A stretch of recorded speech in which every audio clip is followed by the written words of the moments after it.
Hello गाइजहरु, हामी GIS को लेक्चरको सिरिजमा छौं र हामी चाहिँ युनिट 2 को लास्ट टपिकमा छौं, जुन चाहिँ कन्भर्जन एमआर कोर्डिनेट सिस्टम भन्छ। एकदमै इम्पोर्टेन्ट टपिक हो यो। Coordinate systems are framework that is used to define the unique position है। For instance in geometry we use X and Y coordinate है। हामी चाहिँ के हुन्छ जियोमेट्री चाहिँ हामी 2 डाइमेन्सन प्लेनलाई जेनेरेट गर्नु पर्दाखेरि हामी चाहिँ जियोमेट्रीमा हामीले एक्स र वाई कोर्डिनेटहरु चाहिँ लिइराखेका हुन्थ्यौं। The coordinate systems is the most common use to define a location on a 3 dimension earth call geographic coordinate system भन्छ है, GCS है।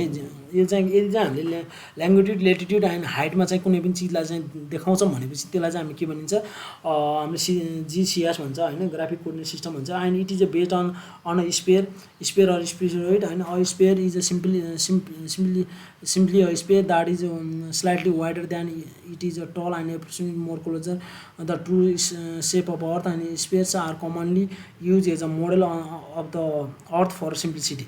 The unit measure are के हुन्छ जहिले पनि GCS मा चाहिँ के हुन्छ degree and location are defined in a latitude and longitude है। Latitude is the measured relative equator at 0 degree with a maximum of either 90 degree to 90 north at the north pole and 90 degree south at the south pole, and longitude is measured relative to the prime meridian 0 degree with a maximum 180 degree 180। जहिले पनि latitude के हुन्छ 90 देखि 90 सम्म जान्छ भनेपछि लङ्गिट्युड चाहिँ 180 देखि 180 सम्म जान्छ है।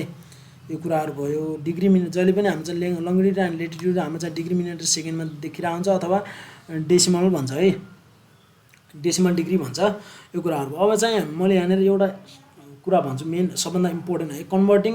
अब कन्भर्टिङ कसरी चाहिँ कन्भर्ज गर्ने त भन्दाखेरि कुनै पनि हाम्रो चाहिँ एउटा चाहिँ ल्याटिट्युड अथवा लङ्गिट्युड दिइराको छ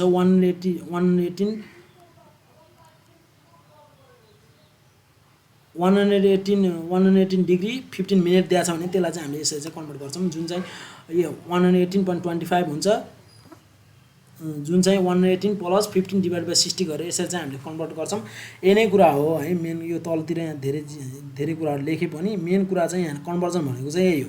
जस्तो चाहिँ हाम्रो चाहिँ 180 डिग्री 15 मिनेटलाई चाहिँ यसरी चाहिँ हाम्रो 180 डिग्री हो, डिग्रीलाई हामी डिग्रीमै कन्भर्ट गर्नुपर्छ कि मिनेटमा कन्भर्ट गर्नुपर्छ, दुईवटा टाइपको चाहिँ कन्भर्जन हुन्छ यसमा चाहिँ है, बुझौं कि भने डिग्रीमै लाग्नु पर्यो कि डिग्री मिनेट र सेकेन्डमा लाग्नु पर्यो है। बेसिकली यहाँनिर चाहिँ मैले इक्जाम्पलमा चाहिँ के राख्दैछु छु, डिग्री मिनेटलाई हामी चाहिँ डिग्रीमा लगेको देखाइरहेको छौं, जसलाई यो डिग्रीलाई डिग्री नै राख्ने र प्लस 15 डिभाइड बाइ 60 गर्ने, 60 ले डिभाइड गर्यो भने यो मिनेट चाहिँ डिग्रीमा जान्छ।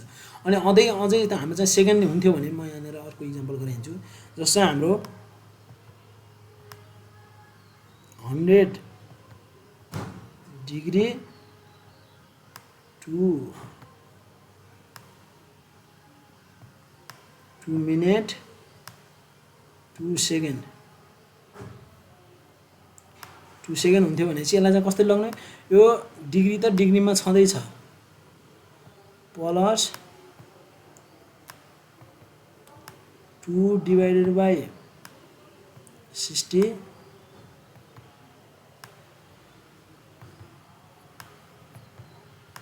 प्लस 2 डिवाइडेड बाइ 60 टाइम्स 60 है।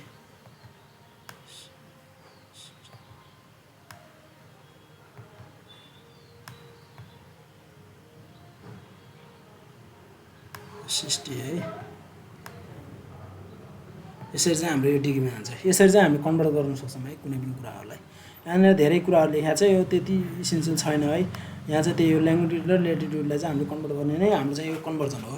यसरी चाहिँ हाम्रो 2 युनिट चाहिँ पुरै सकिएको छ है। हाम्रो चाहिँ GIS को 2 युनिटलाई चाहिँ हामीले कम्प्लिट गरेको छौं।